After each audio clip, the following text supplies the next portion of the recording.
2 weeks later, he committed suicide. Jesus. And I was left holding a bag of shit from then on, because my mother was an alcoholic, and I was taking care of her by myself. My dad and my older sister moved out.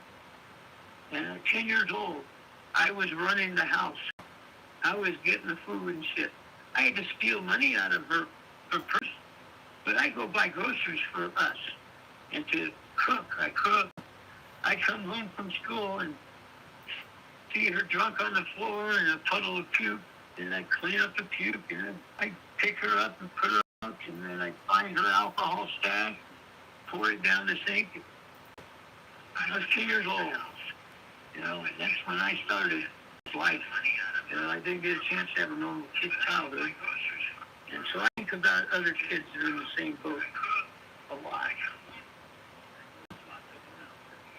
And I don't want them to have to go through half the shit I've done. Yeah.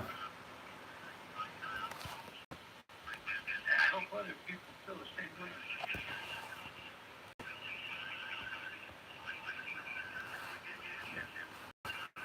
Wow. Well, yeah, it sounds like we both went through some back. Oh, that's what makes you strong. I didn't die from it. I'm definitely strong from all of that. And, you know, more at blah, blah, blah, and then the address. But then, you know, I erase Mark. It'll still go to you. And it's the same way with God. Whatever religion a person believes in, that's not like the first name. But the fact that your brain is like the rest of the address. That's why I'm a Unitarian now. I know you probably don't talk about it. That's not really religion. We talk about everything. Okay. Well, that's where I stand. When my wife was in hospice, dying from cancer, I was in a bed. I was in an air mattress next to her at this hospice here in Las Vegas. Nathan Adelson, if anybody wants to actually know, place to be if you're going to die. And then for 8 days, she was dying. They had her on morphine. She was out of her head. She was having delusions, you know, fighting in the sky and all this stuff. And they asked me what religion we were when I first got there. And I said, we believe in all of them. They said, we're Unitarian. And so every day, somebody from a different religion came in, you know, and he came to see her.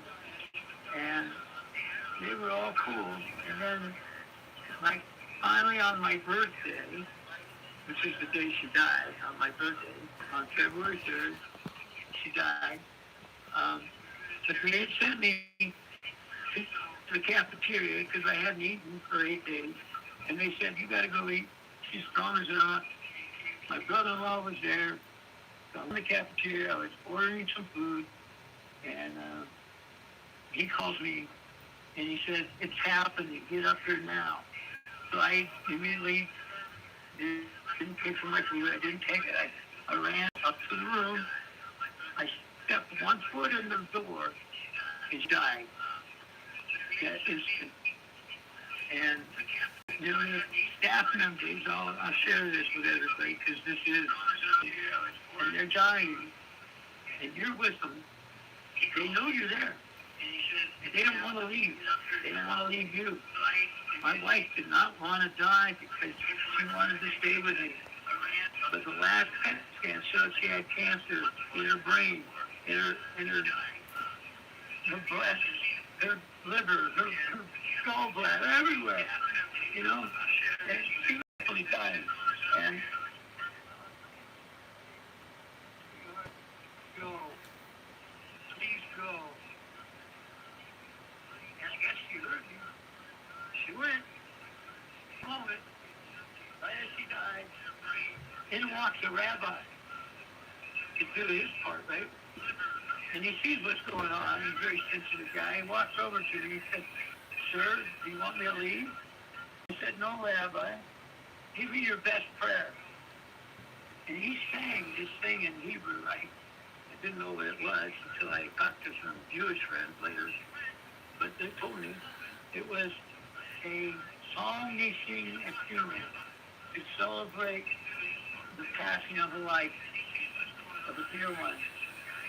And by the time this guy got done singing this little song, there was about 8 or 9 people in the room. Everybody had a tear in their eyes. Everybody. Wow. That's crazy. Yeah. On my birthday. So now every time I go to the air somewhere and they go, oh, we got a thing. What were you born? And I always think of it. So if you're dying before your spouse, you want to make sure that they'll never forget you. Hold out and die on their birthday. Then I promise they will never forget you. Every time I go anywhere, they ask me for my birthday, which is also the day she died. Not my birthday. The day. Wow. Wow. I think it's almost time for a medical marijuana break. Yeah. Probably night time. Hey, look at that. Just as I said that, look at the time here in Buffalo. It's 4:20, right on the dot. I can't lie about that. Look, I gotta show it. What I did, what's that mean? 4:20. It's the National Smoke. 4:20 p.m. 4:20 p.m. It's the National Smokers Time. You know that. Yeah, 4:20. Yeah, it's 1:20 here. So I'm still 3 hours. Yeah, that's right. You're still 3 hours behind. Later. Yeah. Later. Wait, what time? Wait, what time is it there right now? Right now it's 1:21 p.m. Yeah, you're behind me. That's right. But, we are at the same now. I figured that's why I didn't hear back. I sent you a few texts here and there. But to your phone. What? But to your phone, I got something, that thing from Timu that you thanked for, and that's when I realized you were still alive and kicking. And then you had said your phone was documenting everything on YouTube. So I've been trying to get hold of you until this morning. You said something. Yeah, We've been catching up. we've been catching up.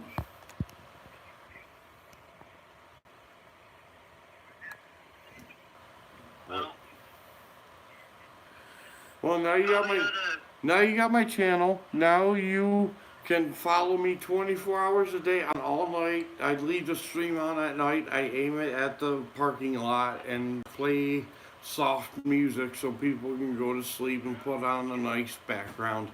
And then during the day while I'm awake, I take my phone with me and I broadcast. And today I'm inside so I can set up a fancy picture like this with all the different pictures on it. But normal. I'm glad you have that. But normally, I'm getting feedback for some reason. But normally, it's just my phone I use, and I broadcast from my phone, and all day.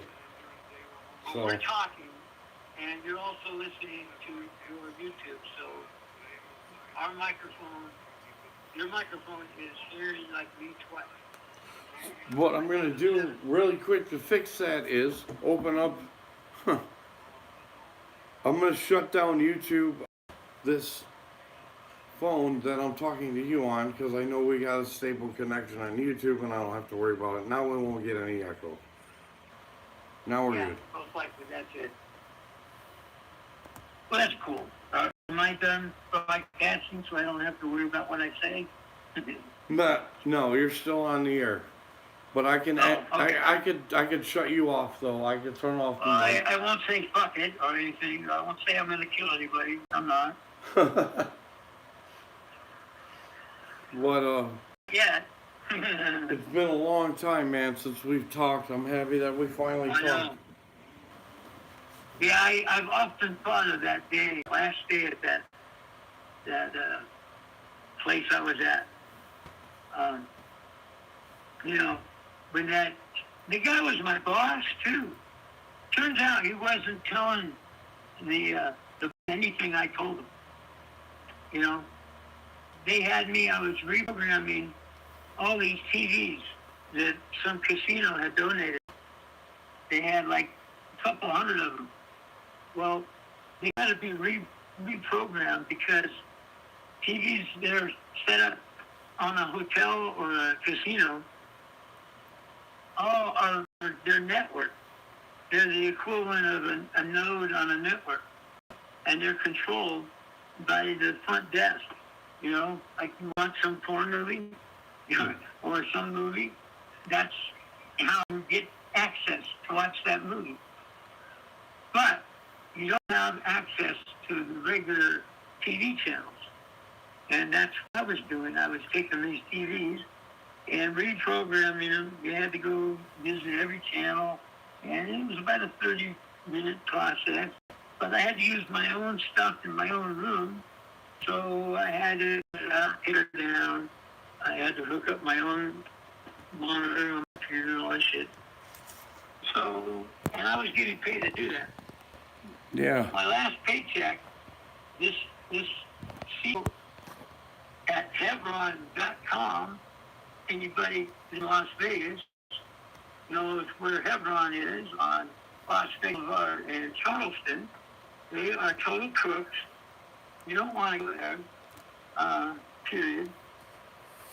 You might want to just, if you've been hurt by them, well, that's when we all get together and do a lawsuit. They didn't pay me my last paycheck on purpose. She just said, you didn't do those hours.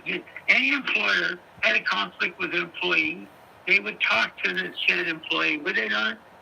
Of course. Nope, never happened. She never bothered because she knew she was a crook.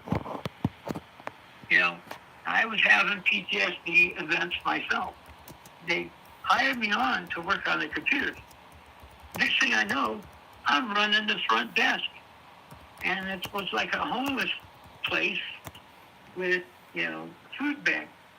And it was chaos. A lot of loud screaming and loud noises, and I kept having, those events. And when I kept snapping, I snapped a lot, and I kept saying, I'm having like a PTSD thing here.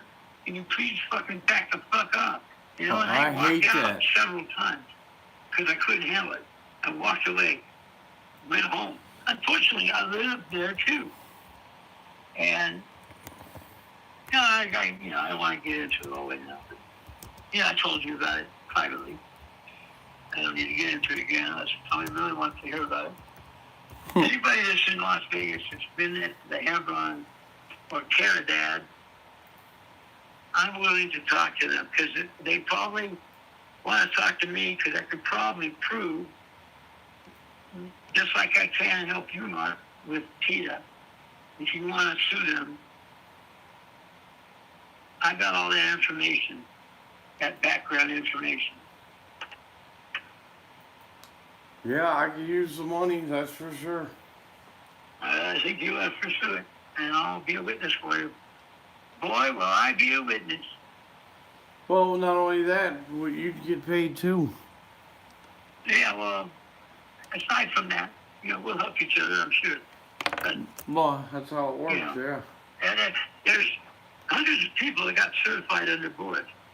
Every one of them has a right to ask for their money back. Yeah. And Lori was out of town that day. I forgot how much I paid for that. I wonder how much I'd get back. Yeah, the whole thing. I don't know how much I paid. I don't remember how much. Like 4,000, 5,000? Yeah, it's probably 5,000 at least. 5 to 10. Wow. Not to mention your other stuff. Yeah. Wow. I could be rich. Yeah. Well, there's a reason we got back in touch with each other. Yes, Good old dude. Good old dude. there's always a reason for everything, bro. Yes, there is. I know that for a fact. You know what that lady did, my manager? Because I kept walking off from work, and she goes, "Oh, I was checking the mail every day. I had to, put the mail in the mailbox for people like a hotel. I wasn't the only one. There was like 5 people doing it. But she singled me out because I was the older guy, and she claimed that I sent back, return to sender, a $20,000 check that was donated. Well, I didn't do that because I had a 2-step process. I double-checked the information. Nobody else did. And I was always fixing other people's mistakes. My coworkers, they would put mail in the wrong box. And I would see that, and I would just put it in the right box. And I never said anything. So they singled me out as the cause of all that, and that she was pissed, the manager, that I had sent back this so-called $20,000 donation, right? Yeah. And so she, in front of everybody, she laid me off, told me to take 2 weeks off, without pay, of course. 2 weeks later, I approached her in front of a bunch of people in the office or in the workplace. And I said, "Well, Meredith, it's been 2 weeks. I'm ready to go get back some hours and start working." And she says, "I never told you to take 2 weeks off." Well, if that's true, then why the hell didn't she give me any work? Yeah. And I said to her right in front of her, right to her face, "You're a lying bitch." Wow. Just like that. She didn't like that.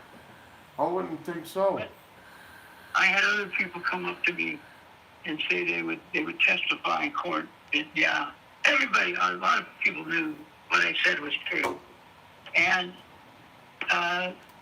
you remember I told you how the manager threatened to knock me out? Yeah. Well, other people saw that. Other people, even the other black people, were going, "I'm so glad to see somebody stand up to that guy, because he would terrorize everybody. He's still working there." Oh, and this woman that's the manager, Meredith, her husband's a lawyer, so she enjoys a lot of legal protection. She has evicted people for feeding pigeons. For For feeding feeding a pigeons. pigeon. Wow. She's a real bitch. You know what she calls herself? She calls herself Chief Kindness Officer. Wow. Yeah, right. Somebody thinks highly of themselves, huh? Oh, and guess what I found out? So, like the last day I smoked weed, I was over at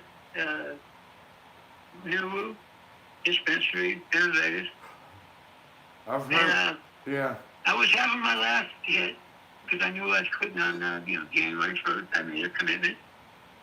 And I had to at least try and see if my memory got better. It did, so I'm sticking with it. Anyway, I'm walking down from the lounge, because now it's like a bar upstairs. You can smoke pot legally. It's like a lounge. You can smoke weed upstairs. I walk downstairs, and there is this woman. Well, she got all upset one day because I had a package of gummies in my back pocket, unopened, and I lived there. That's where I live. Yes, I was at work. I had just come on duty. I had sat down, and the package was hurting my behind, and so I pulled it out of the pocket, and I was about to put it in my backpack. She walked by and used that as an excuse. She didn't fire me or anything, but that's when I got on her shit list. Well, it turns out she's smoking dope and shit all the time. maybe the other people told me she was smoking other shit, you know, Yeah. white powdery things. That's probably true because she had mood swings left and right. The thing is, everybody in this city thinks she's a great person. Like Boris, like everybody thought Boris was a great person. Same thing. Yeah. It's shitty how that works out all the time that way, though. Yeah, I know. It takes time, and it takes you, the right person, hearing your story. I have yet to post that. I am a Google guide out here in Vegas, so I do reviews, and I have the power.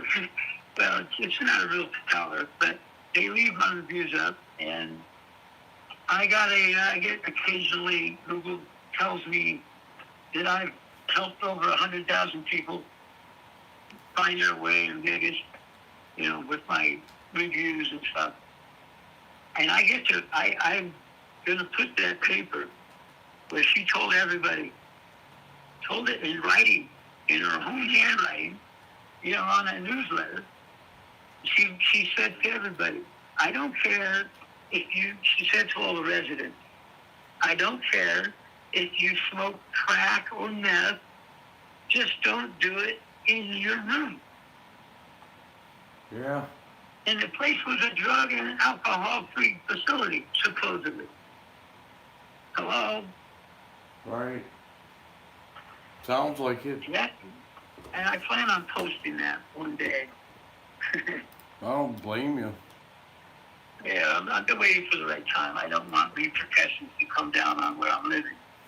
So I want to move out first. But nobody comes and hurts the pastor here or anybody. Wow. As well as that, sometimes they get a little heavy with their rules, but they're good people. They treat me with respect, and you know, they brought out a big old cake. I got a video I can share on my 70th birthday, where you can see how skinny, because I lost 200 pounds from, you know, when I weighed almost 400. I weighed 395, and now I weigh 195. Wow. And that's a whole nother person. I don't know if you'd recognize me because you saw me about halfway there.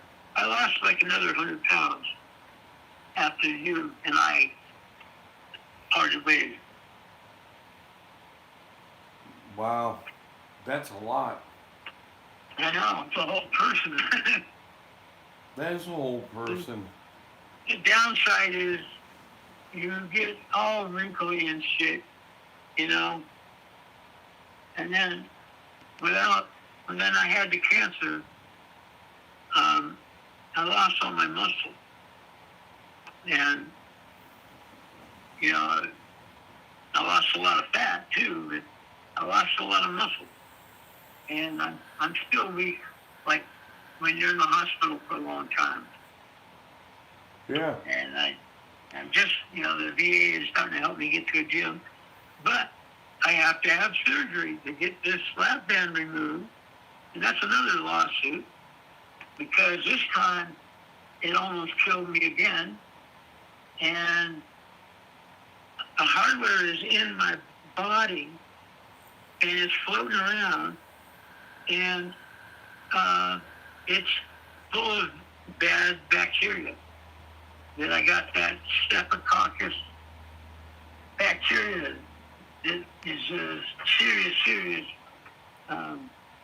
bloodborne infection. Right. And in order to get it out, nobody in the VA system can help me except Long Beach, California. So right now the VA they move slow sometimes, but I am going to be flown out to Long Beach and get surgery to get this thing removed. About time. But the good side is I can eat again. You know, it stopped working. Wow. Because that's how a lap band works for people that don't know. It's like a little donut-shaped um, bag that fills up with saline water, and it has a port that they put under your skin. And they use a hypodermic needle to access that port. A lot like cancer. If you had chemo, they probably gave you a port. And it's the same kind of thing. Yeah. Only this port has failed. I probably will keep getting various illnesses until it's removed. And this time I'm going to sue. I would, if I were you, yeah. I'm going to this time. Good. No, I called up the place that actually, while I was in the hospital, I called the place up. To the doctor had told me he would always had my back. And I believed him. So I called him up. He was there. And I said, well, gee, can I talk to Dr. Soon? And he goes, oh, well, you have to see our staff first. I said, no, you're a staff. He promised he would always be there for me. Can you just give him this message? And she said no. And they put me on hold for like an hour and a half. I finally hung up. And I'm going to sue him. Good, go for it. Sue him. Yeah, I need a lawyer here in Vegas that does shit like that, because I got a good lawsuit on the storage unit, and I got a good lawsuit on PETA. I let PETA go because Lori, I had promised Lori I would help her with the school, so I kept my word. Lori's just a dummy. She doesn't know what she's doing. No, she's an idiot. Finally, you know what? She got a lap band and started losing weight. And now she's all skinny and sexy. And her husband is feeling left out. That's funny. And she's still the same way. Post pictures of what she's about to eat. Pathetic. Yeah, I'm done protecting them. Yeah, you should never have in the first place. You were standing up man for doing it. I probably shouldn't have. But you're a stand-up guy, so that's how you operate. Yeah, I try to give people the benefit of the doubt until I really know for sure. And that's what I did at Hebron also, the place I was talking about. That lady hired me. I watched her hire and fire probably on average 2 general managers a year. And they would work their butts off and take all this abuse, and then they start seeing how things really were, and they get disgruntled, and then she'd fire them. And all these people were, kissing ass, all the bootlickers, brown nosers, and so she didn't like it that I had negotiated a higher wage. So I knew she was going to fire me. They never actually fired me. But the last paycheck I did receive, I did not. I got hacked. My bank account got hacked. So I had to get a new debit card and a new bank account number. And so my direct deposit did not go through.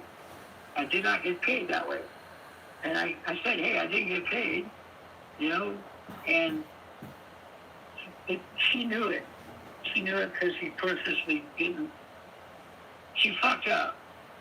So she had to pay me $500. Okay? Yeah. The last paycheck I submitted was only $300. And she flat out denied it. And made up some bullshit excuse. And like I said, never talked to me.